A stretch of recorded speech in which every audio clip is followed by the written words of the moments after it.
but we're using it for a particular purpose to deregulate the stress to the vestibular organism of the semicircular canals and the cochlea in the inner ear. When they become adaptively stressed, we need to recalibrate them. So by the time we've got to the head, we've took away all of the noxious signals coming up to the head, to the central nervous system. Thank you. This one's perfect because it's got the pinner of the ear on. And as you look inside of the pinner of the ear, I know it's very white there, but this is the petrous portion of the temporal bone that's housed in those semicircular canals. All of these yellow parts, everything yellow on there is nerves, and most of those nerves come out of one place, except the optic nerves, which feed the eyes, but some of the other nerves, the trigeminal and the others, come out of there.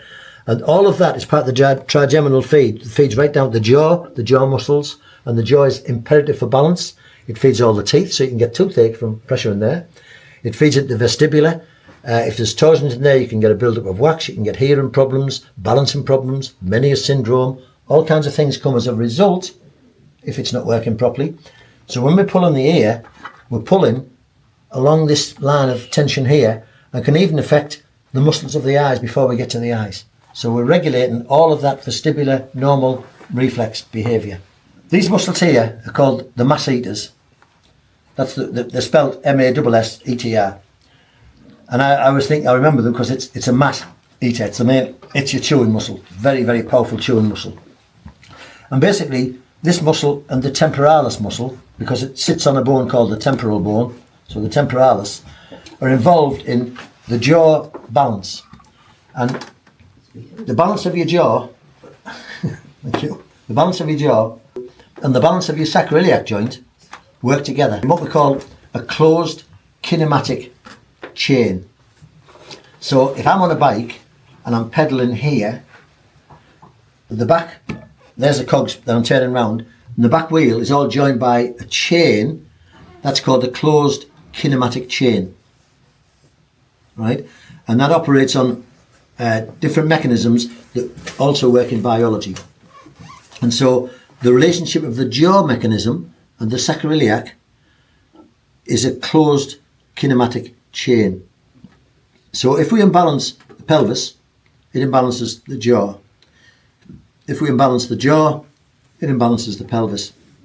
So you can see the interconnections of the body. Now, people go to dentists and get dental splints put in, and if the dentist doesn't work with the pelvis, it'll have some degree of work. People go to therapists and get the back put in, but if you don't put the jaw in, you're not getting the vestibular balance again.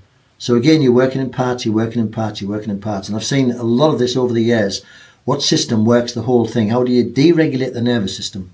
So over the years, I've worked with bones, muscles, ligaments, all kinds of different therapies, different kinds of approaches. And what I've realised now, and it's been all this time, is that if you can regulate the nervous system, the rest doesn't matter. The rest sorts itself out and saves you a lot of time, but actually nature takes over better than you do. So you as a therapist are clearing the blockages of nuisance information to allow the body to regulate itself the way it should, as opposed to thinking, I'm the man, I'll put this bone back in and then it'll work fine. Bones are simply floating in a facial band anyway, with nerves passing through them. So putting a bone back in position isn't a big deal. And that's basic bone setting, if you like.